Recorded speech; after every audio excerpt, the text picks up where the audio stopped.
이 세상을 만들기 전부터, 저와 여러분들이 태어나기 전부터 하나님께서는 저와 여러분들을 알았고 저와 여러분들을 택하셨습니다. 이게 정말 믿어지길 바랍니다. 그렇지 않으면 끊임없이 갈등하게 되어집니다. 아브라함을 부르셨던 것처럼, 또 전혀 생산할 수 없는 그 아브라함에게서 이삭을 태어나게 하신 것처럼, 또 이삭에게서 하나님께서 이제 중요한 또 언약을 받을 야곱을 준비하셨습니다. 그것과 같이 저와 여러분들도 하나님께서 이미 택하시고 준비하시고 예비하신 사람들인 줄 믿습니다. 그런데 우리가 항상 잊어버리는 것이 있어요.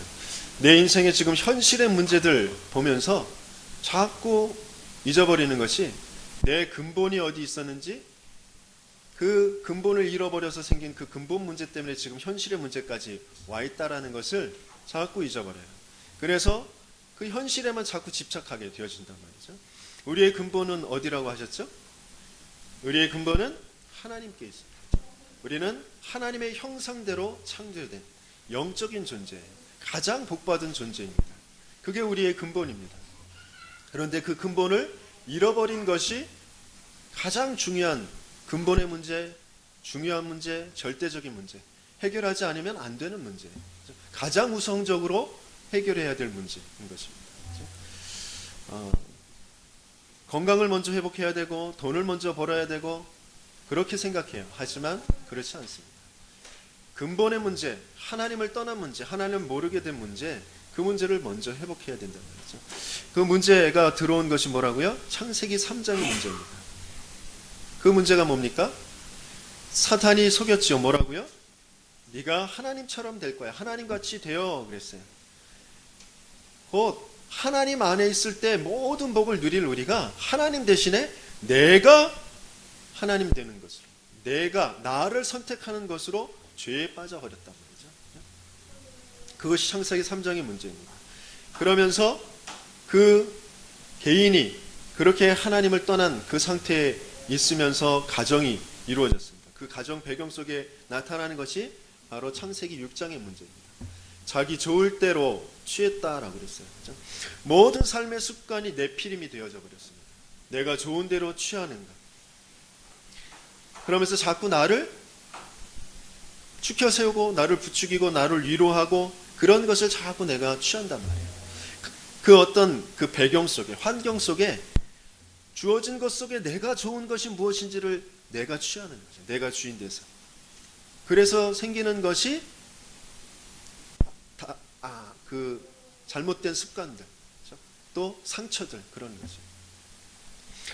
부모가 잘못되어서 나를 제대로 챙겨주지 못하고, 또 부모가 일찍 나를 떠나버려서 내가 뭔가 발버둥 치다가 생긴 것처럼 여겨지지만, 근본적으로 내가 주인 되어진 상태에서, 하나님 모르는 상태에서 끊임없이 내가 좋은 것으로, 이렇게 해야 내가 살 수 있겠구나, 이렇게 해야 내가 버티겠구나, 이렇게 해야 내가 성공하겠구나라고 내가 좋은 대로 취한 것이, 그것이 나를 자꾸 이루고 있단 말이에요.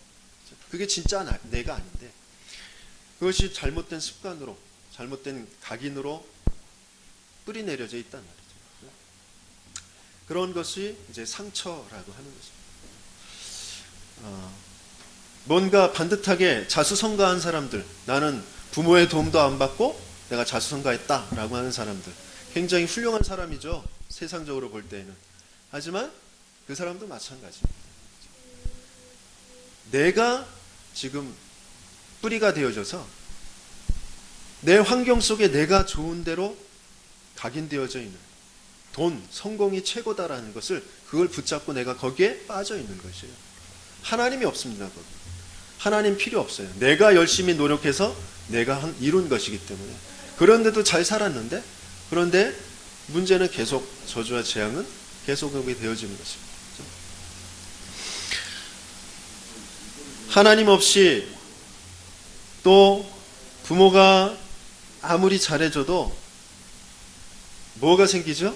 요새 아이들 한 가정에 뭐 하나 둘 정도 있습니다. 그러니까 뭐가 생긴 거예요? 내 고집, 내 위주, 내가 왕이야. 내가 막 띵깡 부리고 고집 피우면 부모가 어쩔 수 없어요. 다 들어줘요. 하나밖에 없는 자식 뭐 다 해줘요. 그죠? 그러니까 마음이 생각이 약해지는 거죠. 그런 나쁜 습관들로 자꾸 각인되어져 뿌리내려져 있습니다. 그러니까 세상에 나가서 이렇게 경쟁하고 부딪히려고 하니까 내가 왕이었는데 나보다 더 높은 사람들, 더 잘하는 사람들 많으니까 팍 주저앉아 버리는 거예요. 그것이 창세기 6장의 문제입니다. 그러면서 창세기 11장 뭔가 나를 성공시키려고 하는 것, 내가 높아지려고 하는 것, 그런 동기와 목표, 거기에서 방울보동치는 것, 그것이 창세기 11장에 하늘에 닿게 하여 우리 이름을 내자라고 하는 그 문제예요. 이렇게 근본, 하나님을 떠나니까, 하나님을 모르니까, 하나님 안에 있는 그 복이 무엇인지 모르니까 이 문제 속에 자꾸 빠지는 것입니다. 거기에서 결과적으로 나타나는 것이 잘못된 나에게 끌려서 살아갑니다. 그런데 그게 나에게 끌려가는 것이 아니라 뭐죠? 너희는 너희 아비 마귀에게서 났으니 너희 아비가 행하는 대로 너희도 행하고자 하는도다 라고 하셨어요. 거기에 끌려가고 있는 거예요. 그 배경 사탄 마귀 그걸 알지 못하고 자꾸 내가 주인 돼서 사는 것처럼 여기면서 그쪽으로 끌려갑니다. 그러면서 찾아오는 한계와 어려움을 해결하기 위해서 잘못된 영적인 활동들을 하지요. 뭐 점치고 붓하고 어떤 종교의 대상을 찾는 것만 영적인 활동이 아니라 뭔가 나의 스트레스를 해소하고 그것을 가지고 나의 인생을 성공시키려고 하는 그 모든 것들이 다 영적인 활동입니다. 스포츠 그것도 영적인 활동인 거예요. 어떤 연애 그 노래를 들으면서 그 공연을 보면서 내 스트레스를 날려버리고 뭔가 새 힘을 얻는 거, 영감을 얻는 거, 그게 다 영적인 활동들입니다. 거기에 다 빠져 있는 거죠. 그러면서 뭔가 자꾸 휩쓸려가는 그런 정신의 문제, 허무한 상태, 두려움과 불안함, 염려 이런 것이 끊임없이 계속되어집니다. 그러면서 육신적으로는 뭔가 균형이 잡힌 삶이 되지 못하는 집착된 그런 생활을 하게 되어집니다. 그렇죠? 그러면서 실패와 질병 이런 것들이 계속되어지는 것이죠. 이렇게 살다가 어느 날 영원한 멸망, 지옥의 심판을 받게 되어지는 것이 내세의 문제라는 거죠. 이 참혹한 저주가 나한테 그치는 것이 아니라 후대에 그대로 대물림 되어지는 것이죠. 현장에서 만난 이욤이라는 그런 고등학생이 있는데 자기 엄마가 무속을 한다고 그러더라고요. 그러니까 복음을 전하려고 한다 그랬더니 우리 엄마가 무속인이래. 근데 또 할머니도 무속인이래. 그런데 그게 친엄마가 아니고 새엄마. 그래서 복음을 전하는데 자기는 이제 자기 친엄마가 아니니까 자기하고는 상관없다고 생각한대. 자기는 그것과 상관없다라고 생각하고 또 가끔 그 동네에 있는 그 순복음교회 그 권사님인지 어떤 할머니가 와서 교회를 데려간대. 그래서 억지로 끌려가서 이제 말씀도 듣고 뭐 교회 저 가봤어요. 그리고 가요. 그렇게 얘기를 하면서 이제 복음을 받지 않습니다. 하나님 그 근본을 모르고 근본을 떠나 있는 상태. 현장에 나가서 복음을 전해 보면 난 그 종교 관심 없다. 나 하나님 관심 없다. 그래요. 그분한테 제가 그랬어요. 물고기가 물에 관심이 없으면 어떻게 되죠? 나무가 흙에 관심이 없으면 어떻게 됩니까? 그랬더니 죽지요? 인생은 하나님이 근본입니다. 하나님을 알지 못하면 하나님의 관심이 없으면 멸망뿐입니다. 죽음뿐입니다. 못 알아듣죠? 그렇습니다. 우리 인생 근본 하나님이에요. 그 하나님을 떠난 것이 자꾸 나타나는 것이 현실의 문제로 나타나는 것입니다. 그런데 우리는 자꾸 현실의 문제, 그거 어떻게 하지? 거기에 자꾸 빠져 있어요. 이미 우리는 근본이 해결되어졌기 때문에 현실의 문제는 어느 순간 해결되어질 것입니다. 그리고 해결되어지지 않아도 우리는 이미 최고의 축복, 성공한 삶이 되어져 있는 것입니다. 그게 정말 알아져야 돼요. 그게 정말 무엇인지 알지 못하면 아브라함이 그렇게 방황했던 것처럼 또 오늘 야곱이 방황하는 것처럼 그렇게 방황하다가 다시 많은 세월을 돌아서 오게 되어지는 것입니다. 하나님께서 이 근본의 문제, 그것을 거기에서 오게 되어지는 그 결과에서 개인들이 당하는 그 고통을 해결하시기 위해서 하나님께서 주신 해결의 방법이 뭐죠? 창세기 3장의 문제를 해결하시기 위해서 창세기 3장 15절 여자의 후손이 뱀의 머리를 상하게 할 것이다. 사탄의 권세를 꺾어버리고 그 일에서 빠져나오게 하실 것이다 라고 약속 주셨습니다. 그렇죠?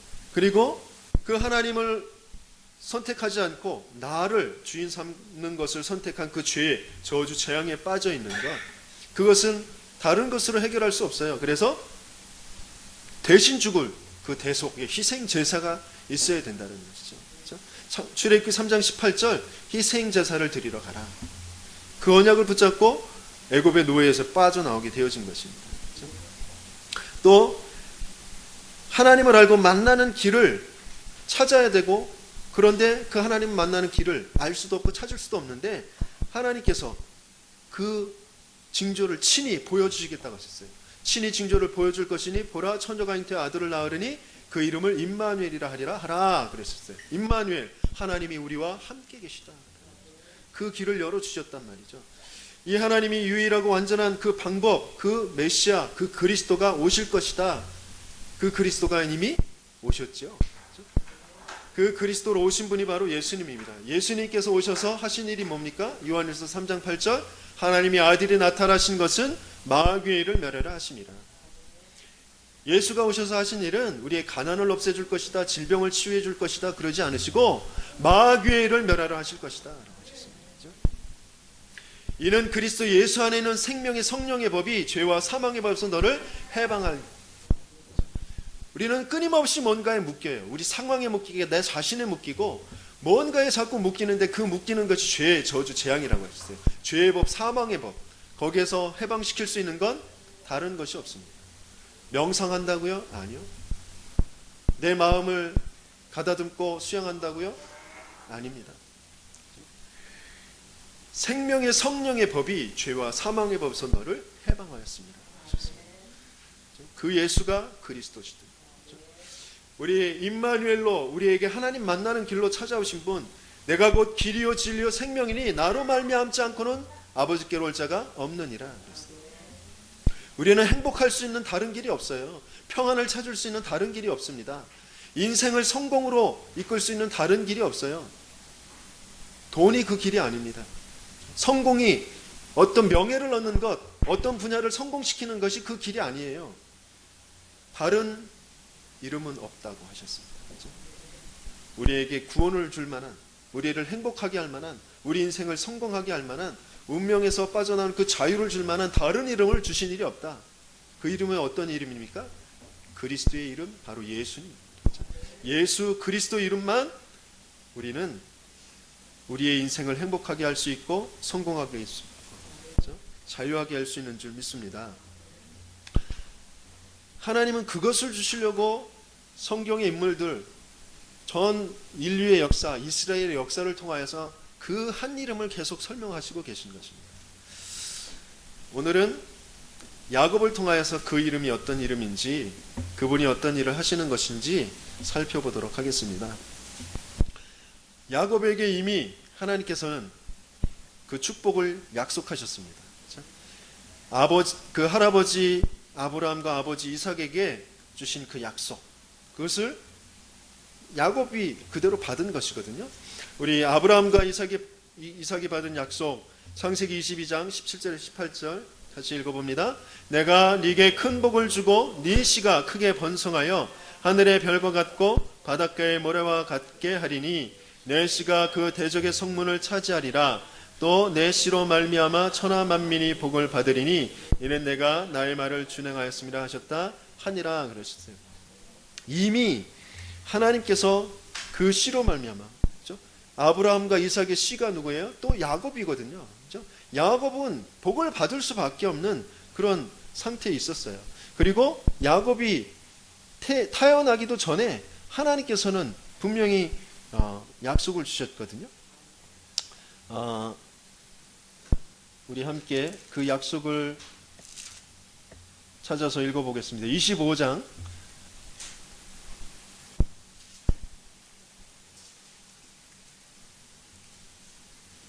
25장 22절, 23절 우리 같이 읽어보도록 하겠습니다.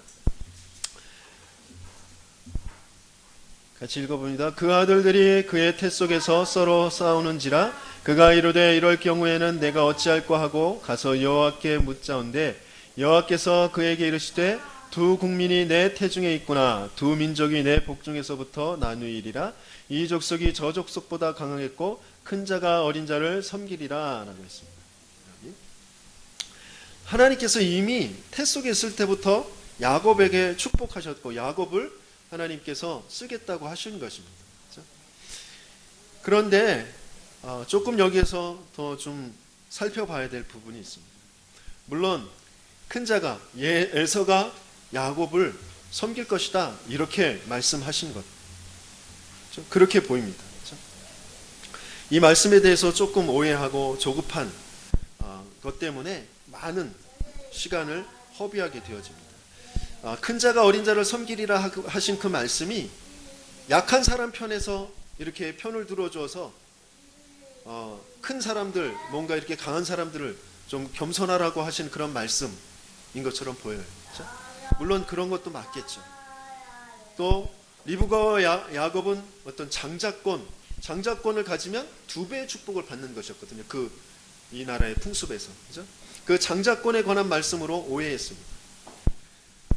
또 그 장자권을 분명히 태 속에 있을 때부터 약속을 하셨기 때문에 가만히 있으면 이 야곱이 그 장자권을 받게 되어지는 것이에요. 그죠? 그런데 또다시 거짓말과 속임수 잔머리를 돌려서 일찍 차지하려고 했습니다. 그것 때문에 이제 도망자가 되어지고 많은 세월을 돌아오게 되어지는 것이죠. 그런데 여기에서 말씀하신 어떤 큰 자가 어린 자를 섬길 것이다. 그리고 어떤 장자, 이 맏아들이라는 것은 그리스도를 설명하고 있는 거죠. 모든 말씀이 그리스도신 예수로 이렇게 답을 내지 않으면 끊임없이 오해하게 되어지고 또 세상의 종교와 같이 그런 윤리와 도덕, 약한 자를 섬기고 도와줘야 된다. 뭐 이런 식으로 또 약한 사람들한테 위로해서 너희가 약하지만 강하게 될 거야. 이런 식으로 동기를 부여하는 식으로 자꾸 말씀을 받게 되어진단 말이죠. 그렇지 않아요. 그런 말씀이 아닙니다. 큰 자가 어린 자를 섬긴다라는 것은 맏아들로 오실 그 예수를 말씀하시는 것입니다. 하나님의 맏아들 예수를 말하는 것입니다. 계속해서 장자를 쓰지 않으셨거든요. 이스마엘 쓰시지 않으셨고 이삭을 쓰셨어요. 그죠? 에서를 쓰시지 않고 야곱을 쓰셨어요. 그죠? 그것이 뭐냐면 맏아들 처음 것은 다 아버지 것이다 라고 했어요. 그게 바로 예수를 말하는 것입니다. 그리스도를 말하는 것이에요. 맏아들로 오실 그리스도.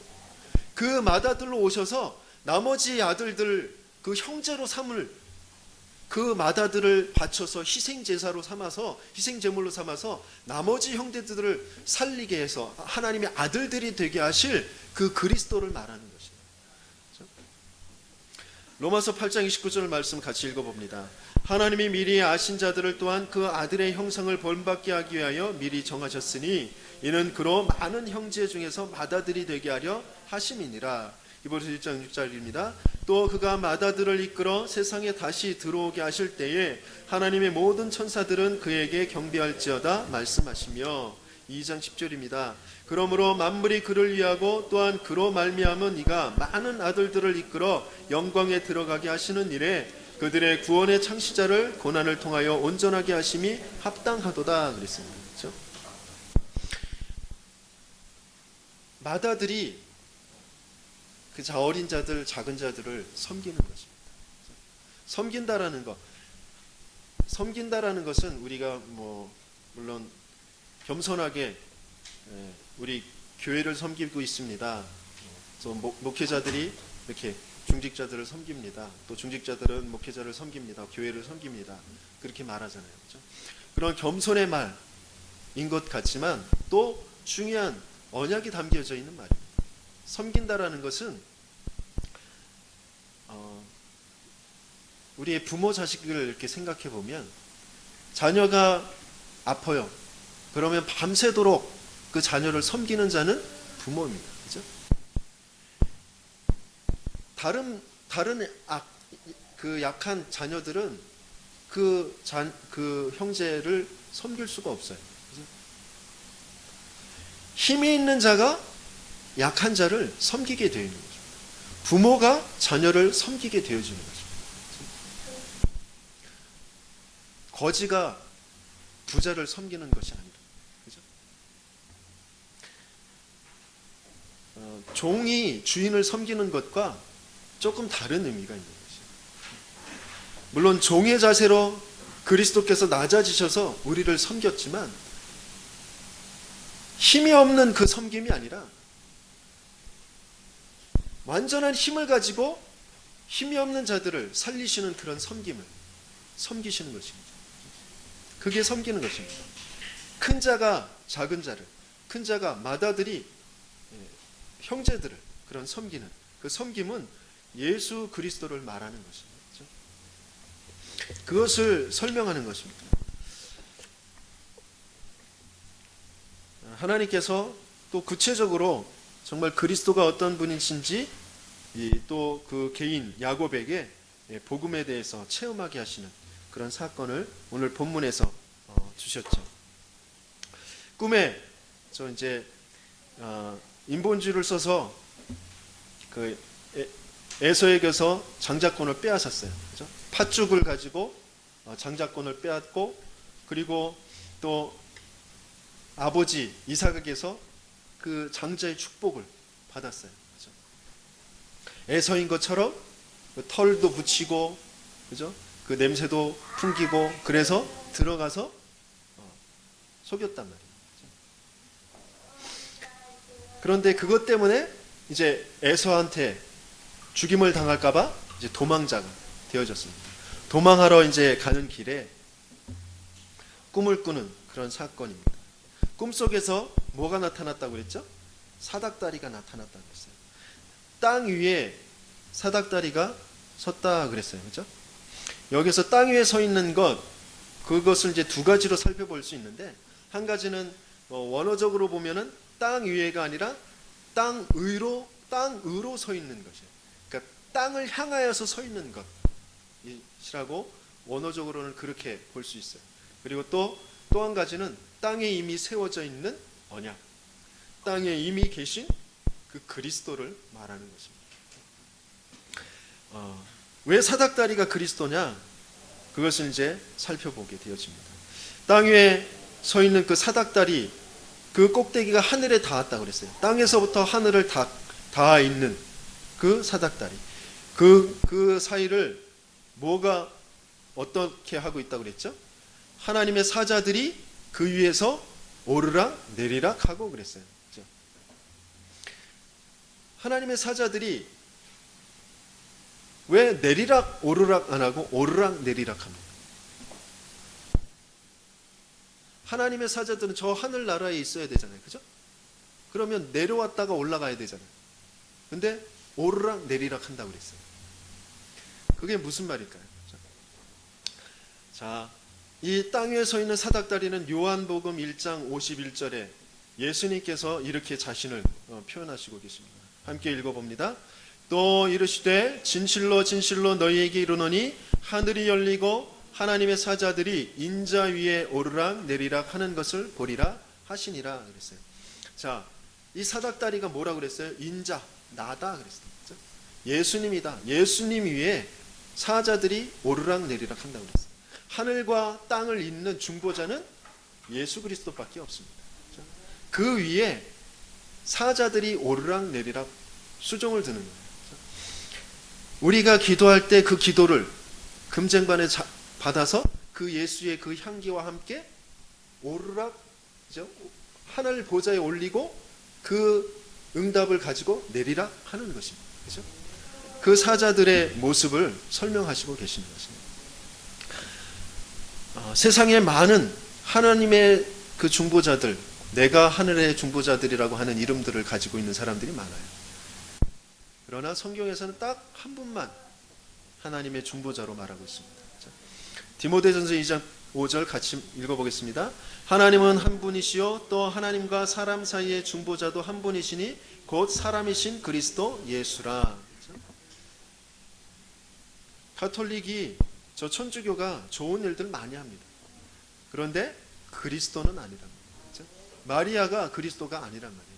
마리아가 중보자가 될 수 없는 것이에요. 그렇죠?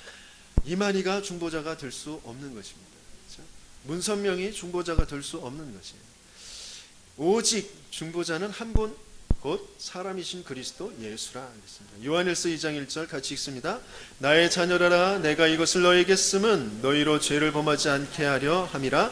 만일 누가 죄를 범하여도 아버지 앞에서 우리에게 대언자가 있으니 곧 의로우신 예수 그리스도시라. 우리 전에 함께 말씀 나눴죠. 에베소서 2장 14절 그는 우리의 화평이신지라 둘로 하나를 만드사 원수된 것 곧 중간에 막힌 담을 자기 육체로 허시고 그랬어요. 그 그리스도를 이 야곱이 지금 보고 있는 것입니다. 하나님께서 야곱에게 나타나 보이셨어요. 하나님을 볼 수 없는 분이에요. 하나님이 누구에게 인생에게 나타내 보이셨다라고 하는 그 하나님을 본 것은 다 그리스도를 본 것입니다. 이 야곱이 중요한 지금 인생의 현장입니다. 아버지에게서 할아버지에게서 그 들은 언약이 분명히 있어요. 그런데 그것이 내 것이 되어지지 않았는데 이제 그 들은 언약이 나의 언약, 내가 받은 언약이며 내가 받은 미션, 그것이 되어지는 현장입니다. 자, 창세기 28장 13절에서 15절 같이 읽습니다. 또 본즉 여호와께서 그 위에 서서 이르시되 나는 여호와니 너의 조부 아브라함의 하나님이요 이삭의 하나님이라. 내가 누워있는 땅을 내가 너와 내 자손에게 주리니 내 자손이 땅에 티끌같이 되어 내가 서쪽과 동쪽과 북쪽과 남쪽으로 퍼져나갈지며 땅의 모든 족속이 너와 내 자손으로 말미암아 복을 받으리라. 내가 너와 함께 있어 네가 어디로 가든지 너를 지키며 너를 이끌어 이 땅으로 돌아오게 할지라. 내가 네게 허락한 것을 다 이루기까지 너를 떠나지 아니하리라 하신지라. 들었던 언약이 이제 내가 직접 받은 언약이 되어졌습니다. 여러분들, 우리 모든 성도들도 저도 마찬가지로 그동안 많은 그리스도를 들었어요. 하나님의 말씀을 들었어요. 듣기만 하는 것이 아니라 그게 정말 나의 언약으로, 나의 정말 미션으로 받아지는 그런 축복이 있기를 예수님의 이름으로 축원합니다. 그렇죠? 내 언약으로 받을 때 그것이 정말 살아서 역사하게 되어집니다. 그럴 때 비로소 무엇이 고백되어졌죠? 임마누엘, 그 임마누엘의 하나님이신 그 그리스도가 고백되어지는 것입니다. 창세기 28장 16절 같이 읽습니다. 야곱이 잠이 깨어 이르되 여호와께서 과연 여기 계시거늘 내가 알지 못하였도다. 우리는 끊임없이 갈등합니다. 뭔가 갈증이 생기고 발버둥 칩니다. 그런데 그게 사람의 문제인 것 같고 현실의 어려움인 것 같고, 그런데 뭐가 발견되어지지 않느냐? 여호와께서 과연 여기 나와 함께 계시도다, 이게 발견되어지지 않으니까 끊임없이 갈증이 나고 갈등하고 사람들과 반목이 생기고 현실의 어려움 때문에 내가 거기에 붙잡히고 그런 것이거든요. 날마다 이 고백이 되어지길 바랍니다. 여호와께서 과연 여기 계시거늘, 이 고백이 되어지시길. 왜요? 분명히 하나님은 거기 계시니까요. 내가 처해 있는 그곳에, 그 고통이라는 곳에, 어려움이라는 곳에, 갈등이라는 곳에, 위기라는 곳에, 그곳에 하나님은 분명히 계시니까, 계시겠다고 약속하셨고 완전한 그리스도로 지금 계시니까. 그런데 오늘 본문에 야곱은 뭔가 고백했으면 했는데, 그 고백했으면 그곳에 있었어야 되는 건데, 물론 어머니가, 아버지가 지금 자기 그 부인 될 사람을 이제 그 하란에 가서 찾아오라고 이제 하셨어요. 그래서 이제 그쪽으로 갑니다. 물론 그 모든 과정 속에, 여정 속에 하나님께서 예비하신 것들을 이제 다 주시면서 이끌고 나오시죠. 그런데 물론 어느 역사라는 것, 이 성경이라는 것, 그런 것을 뭐 만약이라는 것으로 이렇게 추정할 수는 없는 것이겠지만, 여기에 머물렀어도 하나님께서는 그 하란에 있는 그 라헬을 만나게 하셨지 않았을까라는 그런 생각을 하게 되어집니다. 그렇죠? 하나님은 분명히 야곱을 통하여서 12지파 큰 족속을 만들 그 약속을 이루셔야 되거든요. 그렇죠? 그런데 지금 하란으로 올라가가지고 또 거기에서 인본주의를 쓰고 막 머리를 굴려가지고 또 자기가 좋은 대로 취하다가 이 뭔가 오랜 시간 한 20년 가까이를 거기에서 머무르게 되어지는 그런 사건이 벌어집니다. 자, 그 속에서 이제 하나님께서 약속하신 대로 그 큰 민족을 이루고 그 큰 가족을 데리고 12아들들을 데리고 또 부인 4명을 데리고 이제 나오죠. 큰 이제 재산도 불려가지고 나오게 되어집니다. 나왔는데 걱정되는 건 뭐예요? 내가 인본주의 있어서 내가 그 조급함 때문에 빼앗은 그 장자권 때문에 에서가 나를 죽이려고 기다리고 있다는 것이죠. 그래서 그것을 어떻게 해결해 볼까? 그것 때문에 이제 뭐 그 자기 자녀들, 부인들 또 재물 그것들을 다 먼저 보내놓고 이제 혼자 남아서 하나님 앞에 기도하는 그런 장면입니다. 죽음 앞에 어떤 큰 위기, 일생일대의 아주 큰 전환점이 있는 그곳에서 이제 또다시 하나님의 중요한 언약을 회복하고 미션을 발견하게 되어집니다. 그게 이긴 자의 그 이름, 바로 이스라엘의 이름을 받게 되어집니다. 우리 창세기 32장 28절 같이 읽어봅니다. 그가 이르되 내 이름을 다시는 야곱이라 부를 것이 아니요 이스라엘이라 부를 것이니 이는 내가 하나님과 및 사람들과 겨루어 이겼음이니라 그랬어요. 우리가 하나님을 이길 수가 있을까요? 근데 왜 하나님이 하나님과 이겼다, 겨루어서 이겼다라고 표현하십니까? 우리 인생은 이번 주간에 만났던 그 무속인과 대화를 하면서도 또 전해줬는데, 이 무속인이 돈을 벌고 싶대요. 돈이 많았으면 좋겠대. 그래서 저보고 목사님이 좀 그러니까 기도해달라, 뭐 아니면 뭐 그런 의미인 것 같아요. 그 목사님 좀 돈 좀 많이 벌게 좀 해주세요. 저한테 그러더라고. 그래서 돈을 벌어서 뭐 하게요? 그랬더니 글쎄요. 그러면서 저는 욕심이 많아요. 뭐 그러더라고. 그러면서 쭉 이제 복음을 전하면서 사람은 누구나 다 똑같다. 그랬더니 맞아요. 인생은 다 똑같아요. 그러더라고.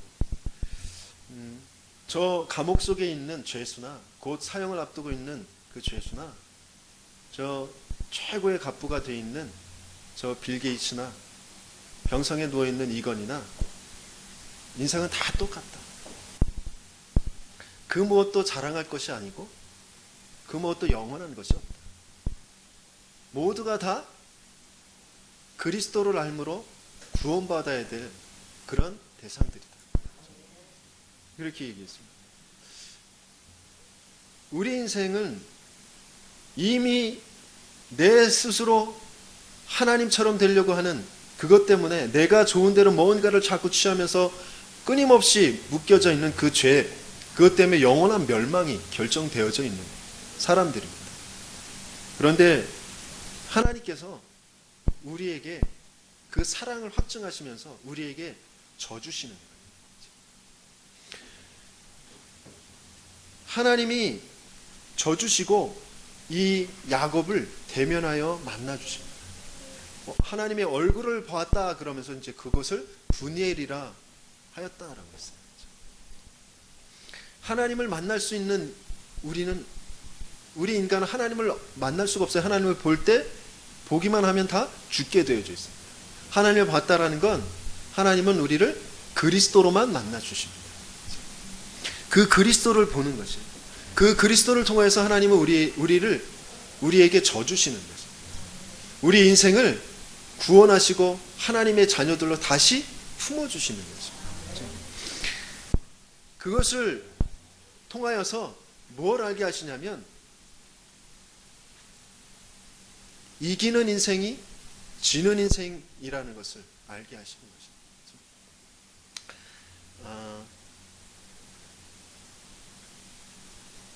이스라엘이라는 나라의 이름을 주시면서 이스라엘을 어떤 나라라고 하셨냐면 열방을 섬기는 맏아들 나라, 장자의 나라라고 하셨어요. 그리고 제사장의 나라다라고 하셨습니다. 내 민족을 통하여서 열방의 복을 받게 할 것이다 라고 하셨어요. 열방을 섬기는 나라로 이스라엘을 택하신 거죠. 그런데 육적인 이스라엘 유대인들은 그것을 알아듣지 못했어요. 우리가 선민이고 우리만 하나님을 알고 하나님께 구원받은 그런 민족이다라고 거기에 사상이 굳어져 있습니다. 그래서 끊임없이 오랜 시간 동안 강대국들에게 노예가 되면서 포로가 되면서 하나님을 설명하는 그런 속에 있었단 말이죠. 그런데 우리는 그럴 필요가 없는 것입니다. 정말 하나님이 우리를 이기는 자로 택하셔서 그 이스라엘의 이름을 주셨단 말이에요. 그렇죠? 이긴 자, 힘이 있는 자들이 약한 자, 어린 자들을 섬기는 것입니다. 이 세상에 나보다 돈 많고 많이 배웠고 권력도 있고 명예도 있고 힘이 있는 것 같죠? 아니요. 그 사람은 하나님 나라에서 가장 어린 자들입니다. 약한 자들이에요. 그 사람들을 섬기라고 하나님은 우리를 이긴 자로 이스라엘로 그렇게 여겨주시고 불러주시고 지금 함께 하시고 사용하시고 계신 것입니다. 그렇죠? 세상의 큰 자들, 불신자들, 또 낙심한 자들, 그런 사람을 섬기는 이긴 자, 그 이스라엘임을 정말 깨닫고 중요한 기도의 축복을 누리는 저와 여러분들이 되길 예수님으로 축원합니다. 여호와께서 과연 여기 계시거나 그게 정말 알아지며 내가 정말 세상을 이기는 자구나, 세상을 이긴 자, 사탄을 이기는 자, 무엇으로 이길 수 있죠? 요한일서 5장 4절 5절 말씀해 보면 세상을 이기는 이김은 무엇이라고요? 오직 우리의 믿음뿐이에요. 무엇을 믿는 믿음이요? 예수가 그리스도 되심을 믿는 그 믿음만 세상을 이길 수 있다라고 하셨습니다. 그렇죠? 그 믿음을 가지고 있는 우리는 큰 자이고 이긴 자입니다. 그렇죠? 그것으로 지금 정말 모든 것 가지고 세상에 높아져 있는 모든 것 가지고 멸망받을 자들, 어린 자들, 이렇게 그런 자들을 섬기는 저와 여러분들이 되길 예수님을 축원합니다. 그것을 정말 누리기 위해서 매일매일 우리가 미리 알고 누려야 될 그 기도가 바로 이 기도입니다. 우리 같이 한번 읽어보겠습니다. 나는 모든 문제 해결하신 그리스도 안에 있습니다. 나는 완전하신 하나님의 말씀 성취 속에 있습니다. 나는 하나님의 능력이 역사하는 곳에 있습니다. 나는 그리스도의 증인될 환경에 있습니다. 나는 영원한 하나님의 영광과 찬송에 있습니다. 아멘. 이것이 나의 기도로 바뀌어지길 바랍니다. 이것이 안 믿어지면 이게 믿어지게 해달라고, 이게 확인되어지게 해달라고 기도하시기 바랍니다. 기도 속에서 정말 여호와께서 과연 여기 계시거늘 그 참된 고백이 되어지는 저와 여러분들 되길 열심히 축원합니다.